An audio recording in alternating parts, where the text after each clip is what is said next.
Assalamualaikum warahmatullahi wabarakatuh. Perkenalkan, nama saya Rika Senja Pratama, mahasiswi Universitas Riau Fakultas Ekonomi dan Bisnis.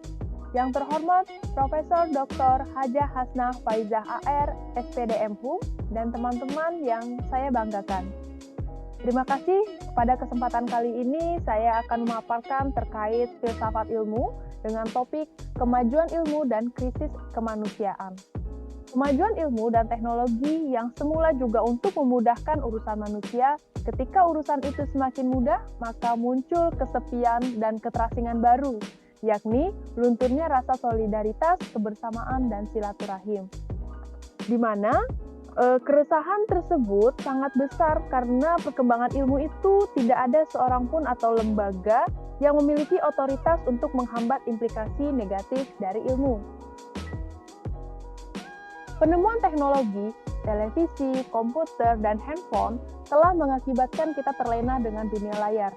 Layar kemudian menjadi teman setia, bahkan kita lebih memperhatikan layar daripada anak, istri, dan keluarga.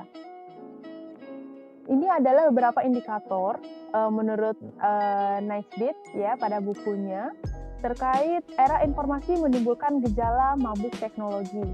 Yang pertama, masyarakat lebih menyukai penyelesaian masalah secara kilat dari masalah agama sampai dengan masalah gizi. Yang kedua, masyarakat takut sekaligus memuja teknologi.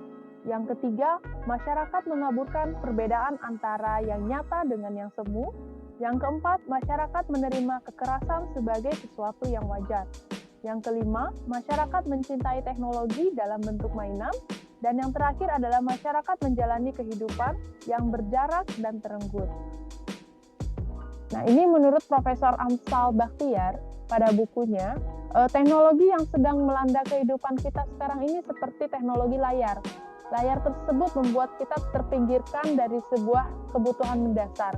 Kita hanya berimajinasi sesuai dengan apa yang ditayangkan televisi. Apalagi jika yang menonton itu anak-anak yang belum mampu membedakan antara yang nyata dengan yang visual. Maka ini sangat butuh peranan penting dari lingkungan ataupun keluarga ya yang terdekat dalam mengawal kemajuan teknologi ini. Baik, kita lanjut. Tadi terkait dengan rekayasa genetika ya. Di mana rekayasa genetika pada awalnya diciptakan untuk mengobati penyakit keturunan seperti diabetes, Alzheimer, thalassemia, dan lain-lain. Namun, seiring perkembangannya ilmu dan teknologi, rekayasa genetika mulai untuk menciptakan manusia-manusia yang baru, sama sekali berbeda baik dari segi postur maupun sifat-sifatnya.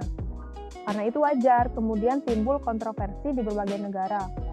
Pemusnahan embrio manusia tidak jadi dikloning dianggap sebuah bentuk kekejian yang tidak bermoral. Tentu saja pemusnahan embrio ditentang oleh agama dan etika karena membunuh sel hidup.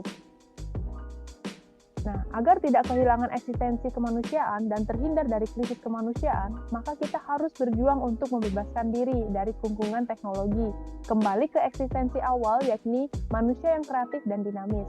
Penyadaran terhadap bahaya yang begitu besar bagi kemanusiaan perlu terus dikembangkan, terutama kepada penguasa yang memiliki otoritas dalam pengambilan keputusan dan kebijakan.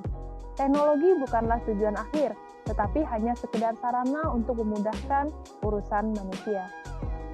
Selanjutnya ialah topik mengenai agama, ilmu, dan masa depan manusia. Agama dan ilmu dalam beberapa hal berbeda, namun pada sisi tertentu memiliki kesamaan.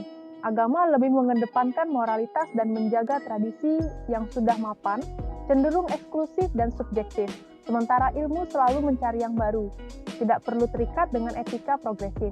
Agama memberikan ketenangan dari segi batin karena ada janji kehidupan setelah mati, sedangkan ilmu memberi ketenangan dan sekaligus kemudahan bagi kehidupan di dunia.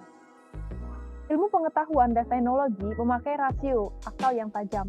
Kerohanian dan kejiwaan agama memakai intuisi sebagai sarana masing-masing untuk membuktikan kebenarannya dan menghayati hakikatnya. Ilmu pengetahuan hingga kini dianggap sebagai pengawal kemajuan umat manusia, yang akhir-akhir ini secara umum banyak disebut sebagai pembawa berbagai macam ketimpangan dan pencemaran fisik, biologi, sosial, dan budaya.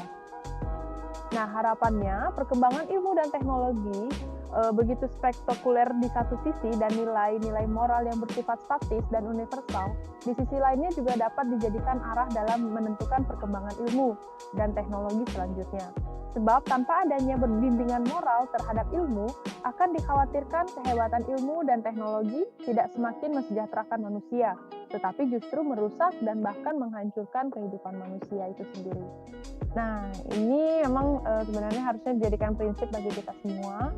Maksudnya kutipan dari Nesbit ya dan kawan-kawan di bukunya di 2001 halaman 22, mencintai kemajuan teknologi bermakna kita menghargainya, memaklumi kekeliruan dan keberhasilannya, mengindahkan semua sinyal peringatannya, mengakui semua kekurangannya, bersikap terbuka dan penuh perhatian, mencermati, mendengarkan, menghadapi persoalan dengan jujur, bersikap filosofis, menetapkan sejumlah standar, mengkaji ulang berbagai standar, memahami masalah, dan menyambut baik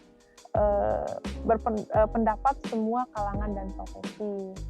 Nah, mungkin itu saja paparan dari saya kali ini. Terima kasih teman-teman semua. Mohon maaf apabila terdapat banyak kekurangan dalam penyampaiannya. Saya tutup dengan wabillahi taufiq wal hidayah. Assalamualaikum warahmatullahi wabarakatuh.